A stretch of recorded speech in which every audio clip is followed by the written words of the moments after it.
Jai Shriram, welcome to our mini blog. So ಇವತ್ತು ಕಾಲೇಜ್ಗೆ ಒಂದ್ ಸ್ವಲ್ಪ ಲೇಟ್ ಆಗಿ ಎಂಟ್ರಿ ಕೊಟ್ಟೆ ಅಂತ ಹೇಳ್ಬಿಟ್ಟು ಡಿಪಾರ್ಟ್ಮೆಂಟ್ ಕಡೆ ಮುಂದಕ್ಕೆ ಹೋಗ್ತಾ ಇದ್ದೆ. ಈ ಕಡೆ NCMS ಅವರೆಲ್ಲ ರೆಡಿ ಆಗಿ ನಿಂತಿದ್ರು. ಏನಪ್ಪಾ ಅಂತ ಮುಂದೆ ಹೋಗಿ ನೋಡ್ತೀನಿ, ಶುಭ ದೀಪಾವಳಿ ಫೆಸ್ಟಿವಲ್. ಸೊ ಫೆಸ್ಟಿವಲ್ ಗೋಸ್ಕರ ಸ್ಟೂಡೆಂಟ್ಸ್ ಎಲ್ಲ ಸೇರ್ಕೊಂಡು ದೀಪಗಳಿಗೆ ಡಿಸೈನ್ ಮಾಡ್ತಾ ಇದ್ರು. ಜೊತೆಗೆ ಫ್ಯಾಕಲ್ಟೀಸ್ ಕೂಡ ಡಿಸೈನ್ ಮಾಡ್ತಾ ಇದ್ರು.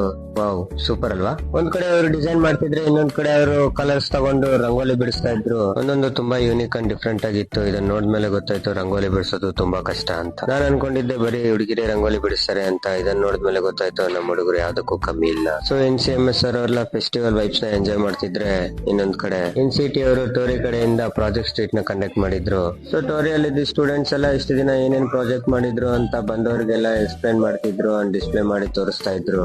ಸೊ ಇದನ್ನೆಲ್ಲ ನೋಡ್ಕೊಂಡು ಗ್ರೌಂಡ್ ಕಡೆ ಬಂದು ನೋಡ್ತೀನಿ, ಕಲ್ಚರಲ್ ಪ್ರೋಗ್ರಾಮ್ ಗೋಸ್ಕರ ಸ್ಟೇಜ್ ಎಲ್ಲ ಹಾಕಿ ರೆಡಿ ಮಾಡಿ ಇಟ್ಟಿದ್ರು. ಸ್ವಲ್ಪ ತಾಗ್ತಿದ್ದಂಗೆ ಸ್ಟೂಡೆಂಟ್ಸ್ ಎಲ್ಲ ಗ್ಯಾದರ್ ಆದ್ರು, ಡ್ಯಾನ್ಸ್ ಪರ್ಫಾರ್ಮೆನ್ಸ್ ನ ಶುರು ಮಾಡಿದ್ರು.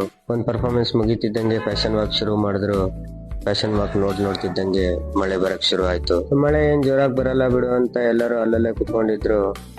क्या बात है सर, क्या बात है सर, क्या बात, ये बात है. ಸ್ವಲ್ಪ ಬಿತ್ಕೊಂಡು ನೋಡ್ತೀನಿ, ಖಾಲಿ ಆಗೋಗ್ಬಿಟ್ಟಿದೆ.